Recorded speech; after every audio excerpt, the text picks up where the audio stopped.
Иминлек һәм Аллаһының мәрхәмәте килсен сезгә, кадерле дуслар. Без беләбез, дөньяда бер дә ширләми генә яшәгән сау-сәламәт, тап-таза кеше юк. Карт кешеләрне дә, яшьләрне дә, хәтта яңа туган сабыйларны да шир-сырхаулар шикләтеп үтми. Кайберәүләр яман, үлемешле ширләрдән интегәләр, ә кемнәрдер гомерләре буе гариплектә, якыннарының ярдәменә мохтаҗ булып яшиләр. Шир, газаплар, үлем — булар барысы да гөнаһ нәтиҗәсе. Һәм гөнаһ һәр кешене мәңгелек үлемгә, тамукка илтә дип аңлата Аллаһының сүзе. Ләкин без кешеләр өчен Раббы үзенең сүзе аша куанычлы хәбәр җиткерә. Кыен күргән, шир газап татыган ул адәм кешеләр нәфрәтенә дучар ителгән, алар тарафыннан читкә тибәрелгән иде. Ләкин ул безнең сырхауларны үз өстенә алды, авыруларыбызны күтәреп алып китте. Безнең җинаятьләребез аркасында тәненә җәрәхәт алды, гөнаһларыбыз аркасында кыйналды. Аның җәзалануы безгә иминлек, җәрәхәтләре сихәтлек китерде. Ишагия пәйгамбәр тарафыннан әйтелгән бу сүзләр кем турында ул? Кем ул безнең сырхауларны үз өстенә салып, авыруларыбызны күтәреп алып китүче? Безгә иминлек, җәрәхәтләре аша сихәтлек китерүче, күпләрнең гөнаһын үз өстенә алып, үзен үлем кулына тотып бирүче зат кем ул? Бармыни дөньяда безне шулай кызганып, яратып, безнең газапларны, хәтта безгә тиешле үлемне дә үз өстенә алучы берәрсе? Әйе, бар. Нинди сөенечле хәбәр. Ул бар. Безне ширләрдән, гөнаһлардан, үлемнән, тамукка китүдән коткаручы зат бар. Алла сүзе, хакыйкать сүзе шулай ди.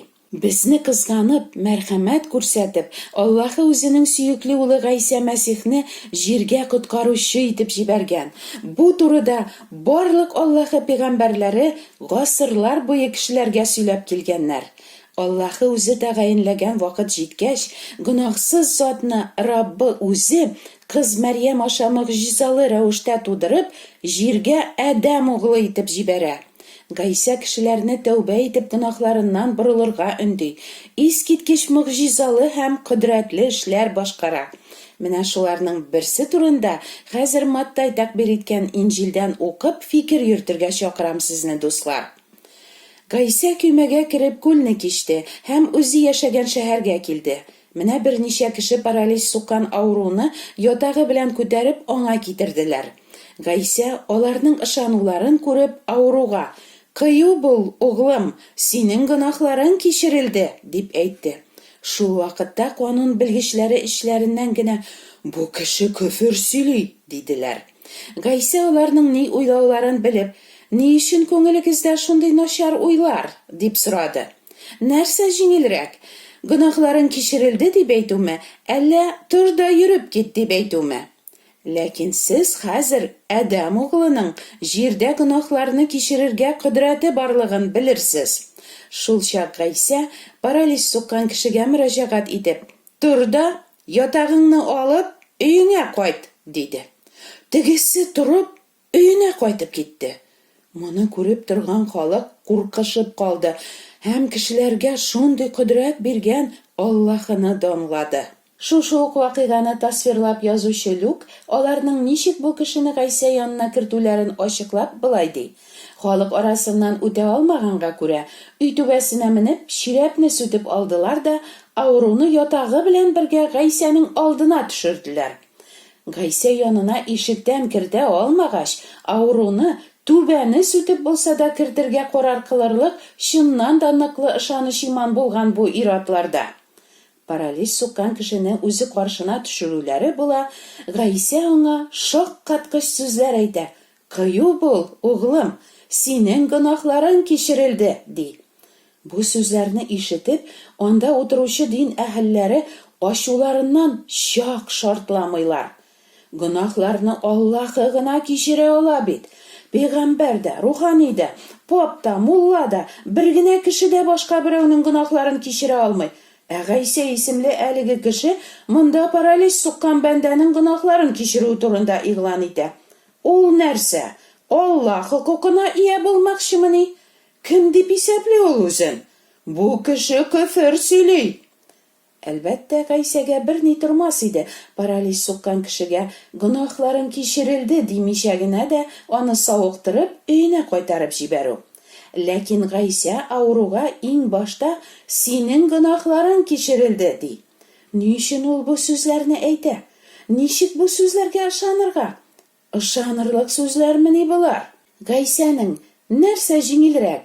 Гөнаһларын кичерелде дип әйтүме, әллә тур да йөреп кит дип әйтүме дигән соравы канун белгечләрен бөтенләй аптырашта калдыра. Ә сез ничек уйлыйсыз? Нәрсә җиңелрәк? Гөнаһларын кичерелде дип әйтүме, әллә тур да йөреп кит дип әйтүме? Гөнаһларын кичерелде дип әйтү әлбәттә җиңелрәк, чөнки бу кешенең гөнаһлары кичерелгәнме юкмы икәнен беркем дә тикшереп белә алмый бит. Ә тур да ятагыңны алып өеңә кайт дигән сүзләрне әйтүче әмеренең үтәлүен дә күрсәтергә тиеш. Югыйсә, әйткән әмере үтәлмәсә, ул бит көлкегә калачак.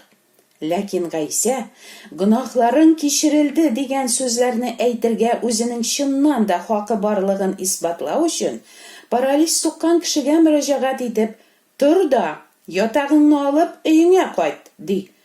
Теге кеше шундук торып баса һәм ятагын алып өенә кайтып китә. Моны күреп торган халык куркышып калды диелгән. Нилектән аларда курку туа? Гайсә алар куркырлык сүзләр әйткәнме? Әллә ниндидер куркыныч нәрсә күрсәткәнме аларга? Гөнаһларын кичерелде дип әйтүченең һәм сүзләре белән ауруны шундук савыктыра алучының кем икәнен кешеләр кинәт аңлап алалар. Җирдә гөнаһларны кичерергә хакимлеге булган Адәм углы алар арасында басып тора. Иммануил! Бу бит Иммануил! Аллаһы безнең белән! Ишагыя пәйгамбәр аның турында әйткән димәк. Әйе, аңлаганнары куркып кала, ә аңламаганнары һаман гаепли һәм үтерергә тели. Кешеләрнең уйларына чаклы белеп торуы, һичбер табиб терелтә алмаган ауруларны да савыктыруы, Гайсәнең бу сыйфатлары безгә бер нәрсәне дә ачмыймы? Җилне туктатуы, котырынган диңгезгә әмер биреп аны тынычландыруы, су өстеннән атлап баруы, 5000 кеше ашарлык икмәк һәм балыкларны юктан бар итүе, 3 көн инде кабердә яткан кешегә җан өреп, аны үледән терелтүе. Булар һәм башка күп мөгъҗизалы эшләре Гайсәнең илаһи зат икәнлеген ачык күрсәтүче гамәлләр түгелме? Гөнаһларны кичерү хукукы бары Аллаһыныкы гына икәнен фарисейлар яхшы беләләр.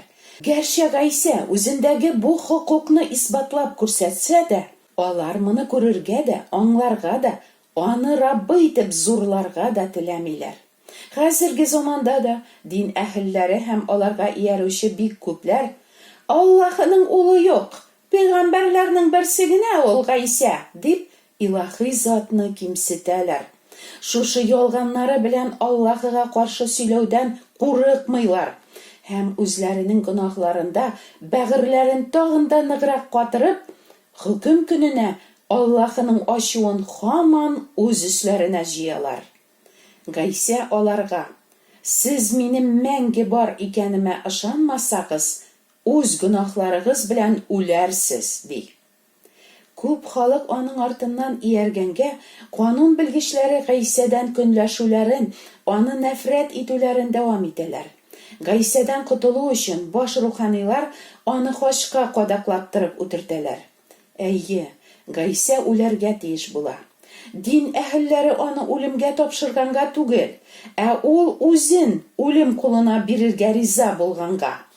Үзендәге чиксез кодрәт белән шул мизгелдә үк Гайсә дин әһелләренең көлләрен күккә очыра алыр иде әлбәттә.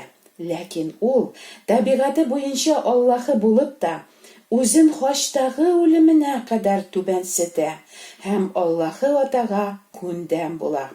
Шуңа күрә Аллаһы ата Гайсәне үледән терелтеп, аны бар нәрсә өстеннән хаким итеп, үзенең уң ягына күкләргә күтәрә. Аллаһы билгеләгән гадел хөкем итү көнендә бар галәм халкы үледән терелтелгән шушы хаким каршына хөкем ителергә киләчәк һәм Гайса исеме алдында һәркем тиз чүгәчәк дип белдерә изге язмалар. Гөнаһларны кичерергә дә, бар халыкны хөкем итәргә дә хокукы булган шушы гадел хаким каршына килеп басарга сез әзерме? Паралич суккан кешене Гайса терелтә, ләкин иң мөһиме, Гайса аның гөнаһларын кичерә. Гайса бүген дә үзенә иман итүчеләрнең гөнаһларын кичерә. Әмма тән ширләреннән терелтмәскә дә мөмкин. Кодрәте була торып, нигә ул тән ширләреннән бар иман итүчеләрне дә терелтми? Чөнки ширләреннән савыккан күпләр үзләрен кем терелтүен бик тиз оныталар һәм яман юлларыннан борылмыйлар. Гайса аларның һәлакәткә китүләрен теләми. Шуңа күрә, хәтта гөнаһлары кичерелгән кешеләрнең дә тән ширендә калулары кайчак яхшырак. Бу безгә гөнаһларыбызны кичерүче хаким Гайса каршында юашланырга һәм аның артыннан барырга ярдәм итә. Дусларым, кайсыгыз тормыш йөкләренең авырлыгыннан җәфа чигә, тән сырхауларыннан интегә. Сезнең ширләрегезне үз өстенә алырга, гөнаһларыгызны кичерергә теләүче һәм хакимлеге булган зат бүген дә сезгә яраланган кулларын сузып торганын белегез. Амин.